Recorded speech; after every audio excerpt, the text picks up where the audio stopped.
Hey everyone, I'm back, and today we're going to be talking about Ghost Rider, the original from 2007, starring Nicolas Cage, and it's a superhero movie that's not part of the MCU, or I guess now it's probably going to be, because I think at some point it was announced that Nicolas Cage was going to be in the MCU as Ghost Rider in a future movie. So both this and Ghost Rider Spirit of Vengeance are probably going to be canon now.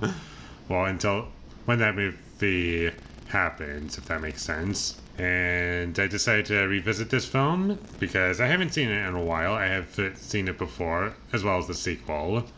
I'm revisiting both of them, and this one was pretty bad. It did not hold up very well, but at the very least, it was very funny. I was able to enjoy it kind of ironically because of how everything was portrayed. It was very cartoonish in a way that is very distracting. And something about it was just really, really funny to me. And Nicolas Cage was hilarious in this movie. And there are parts where he's kind of overacting. There are parts where he's kind of underplaying it. And whenever that's going on, it's very funny to watch because it doesn't match with what we're being shown. Like something being kind of serious, he's taking it very seriously, but like it just feels like he's in a different movie almost. And in a way, he's like really trying, but the script is asking him to be kind of someone that is not him, if that makes sense. Like, he's been in great movies, and he's so proven that he can be a great actor. But from everyone else, like, if you compare his performance with every other performance in the movie, he really does stand out as being the odd one out. Because it kind of feels like, in a way, he's trying to, like, make this movie work, and he kind of fails, and it's very funny to watch. And just to talk about the plot of the film briefly, it's stupid and cartoonish and doesn't make any sense. And I tried to like explain the plot of the movie to my mom because she was curious. So, like, what makes a Ghost Rider a superhero? And now that I think about it, he doesn't really earn the title of a superhero because it's about a guy who gets possessed by like a spirit or whatever that like does the devil's bidding, like the devil's bounty hunter basically. And throughout the entire film it's confusing as to like, okay, who's in control whenever it's the Ghost Rider or Nicolas Cage, like at night, because he turns into the skull guy whenever like he's around evil. And there's no training montage, there's no like explanation of like how his powers work. He can just basically do anything. Like there's a brief scene where like they try to have a training montage and then they just forget about it and just move along, and there's a really cheesy romance that's pretty forced, and whenever that was going on I was just like rolling my eyes. But in a way, I'm kind of glad that it's in the movie because it is pretty entertaining. Because it's just so cheesy and stupid. And there are a lot of elements about this movie that just feel cheap. Like, just to talk about the city, it just feels empty and like it doesn't really have any character to it. And that's really like a lot of sets in this movie. It's just like there's no character to it. It just feels very bland and like almost in a way like movies from the early 2000s that were supposed to be like really edgy and cool, like Underworld or Resident Evil, like the style of some of those movies.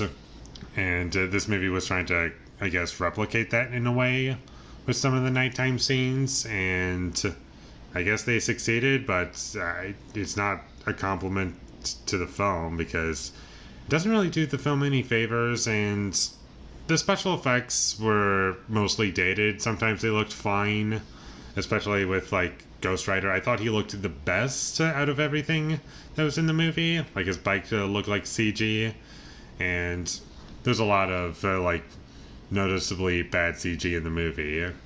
And sometimes when it's just Ghost Rider on screen, sometimes it looks good. Although one thing that I will say about the sequel that was improved upon is that they actually add smoke because you just see the Ghost Rider and like there's no smoke coming out of him.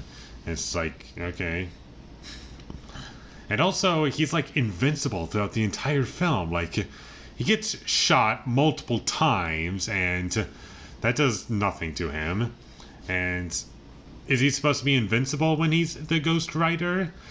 Because they, like, I'm trying to understand like what his powers actually are, because they don't explain it at all, and it's just like he can basically do just about anything, and he's like way too overpowered to be like a compelling character or a character you would feel any tension while watching it. But earlier on in the film, like the first time he turns into the Ghost Rider, he gets stabbed in the back while he is the skull guy, and like, you know, as soon as it turns morning, because he can only be a Ghost Rider at night, like his powers fade away, and you can see that like he had a stab wound in his back. I was like, wait, you've been hit by a truck, you were shot multiple times in another scene, and like all this is happening, and like a knife is what hurts you, like at the aftermath of all this. Like, how does that work? What are your powers? What can and cannot you do? I just don't get it. The movie's stupid. Nothing makes any sense in the movie, and I can't get into it. It's so stupid, but it's pretty funny. And I did feel as though the movie was a little too long. This movie is almost 2 hours long for no reason. And that's one thing that I'm looking forward to when I revisit the second movie, is that it's like, what, 15 minutes shorter? So it's got that going for it. The music was making me laugh at many points in the film because of how it was used. And like, there's basically almost nothing good about this movie, but it is very, very funny for me, and I'll rewatch it because I just got so much enjoyment out of it. Like, not in the way the movie was intending, but hey, if I find it entertaining, then that's always a good thing. So check this movie out if you want to watch it ironically, because it's pretty funny. Otherwise, if you're watching it seriously, you're going to get nothing out of it. So that would be my recommendation. And with all that being said, I'm going to give Ghost Rider a 3 out of 10. Thank you for watching my videos. As always, if you enjoyed this review, be sure to leave a like and comment down below what you thought of Ghost Rider, and my social media links, they will all be in the description, so follow me there. And last but not least, subscribe to be a part of Foley Nation, and I'll see when I get my next review up, and that is going to be for another superhero movie that I haven't seen in a long time. I saw it once in theaters and have not seen it since. And that is The Amazing Spider-Man 2. So look forward to that, but until I get that up, thank you for watching and have a great day.